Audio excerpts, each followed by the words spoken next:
Hi everyone, welcome to this session of the Tiger Academy, US Stock Financial Statements for Beginners. In the previous lesson, we have learned 3 items under operating expenses in the income statements: SG&A expenses, R&D expenses, and depreciation and amortization expenses.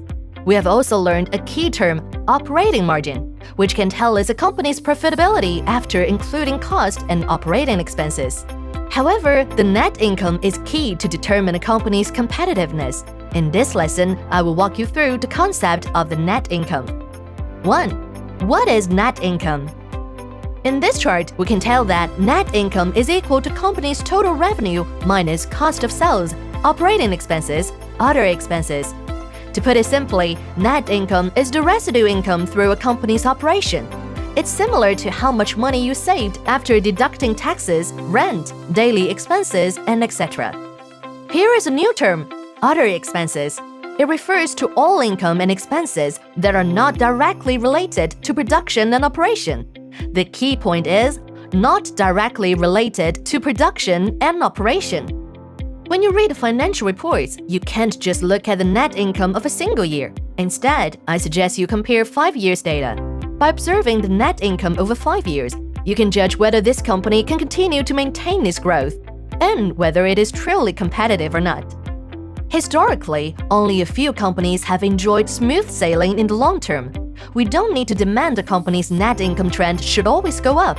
For example, when the pandemic broke out, many companies suffered greatly. After excluding these macro factors, a company is competitive if its overall net income trend is upward.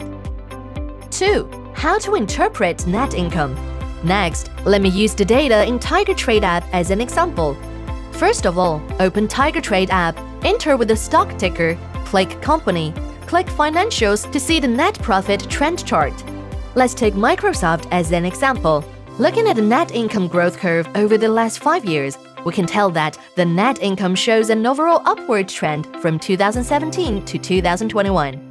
The net income growth rate declined significantly in 2020 because of the pandemic, but stabilized in 2021. Since the pandemic has greatly impacted the growth of net income in the last 2 years, you can extend the selection of net income data to 10 years, which may present a clearer picture of the net income trend.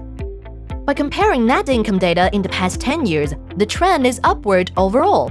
From this aspect, Microsoft has good profitability.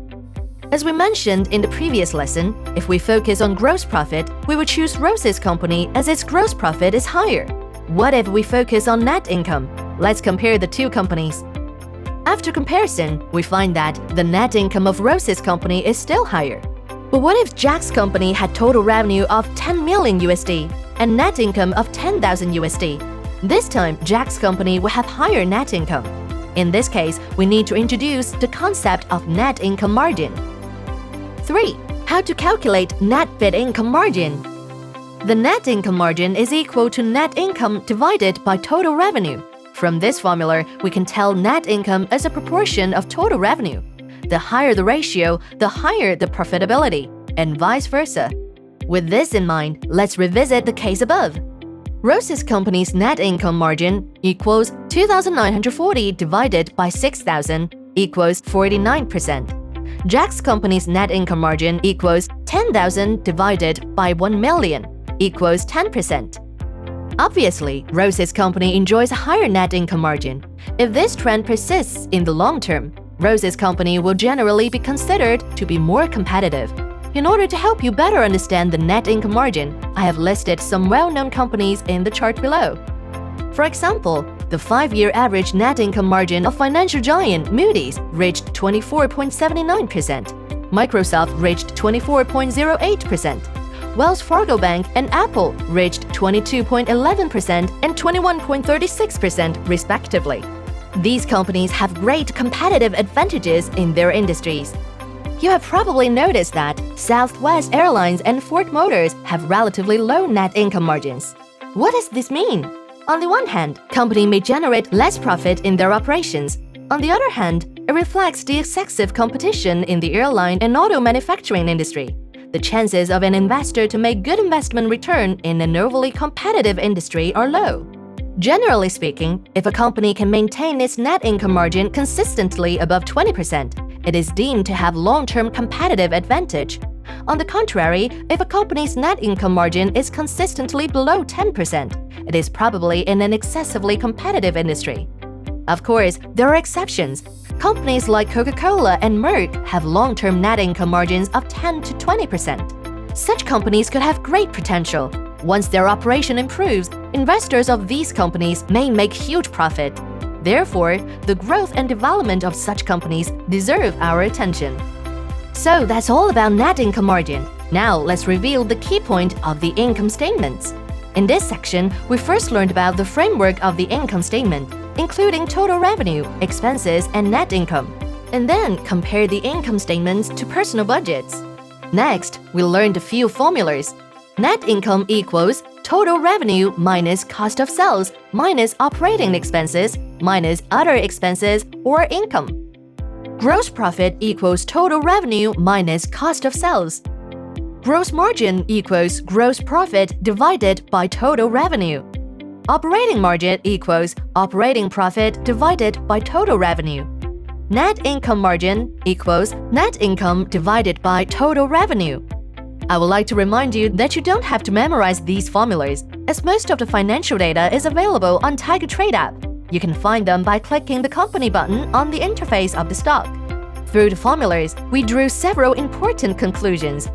1. High total revenue alone is not necessarily better. 2. Companies with gross margins above 40% tend to have competitive advantages. Companies with gross margins below 40% are generally in excessively competitive industries. As excessive competition decreases industry profitability, we're better off staying clear of any stocks in a sector with overall gross margin below 20%. 3. To be objective, we should look at gross margin over at least the past 5 years to ensure one company's consistent profitability. 4. When we screen companies by operating margin, this metric should be above 10%. 5. If a company can maintain its net income margin consistently above 20%, it is deemed to have long-term competitive advantage.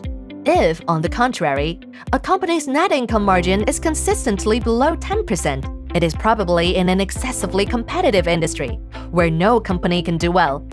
Finally, I would like to summarize with a chart. That's all for this lesson. It's not nearly as hard as you imagined, right? In the next lesson, I will walk you through Apple's 2021 income statement to give you hands-on experience. See you next time!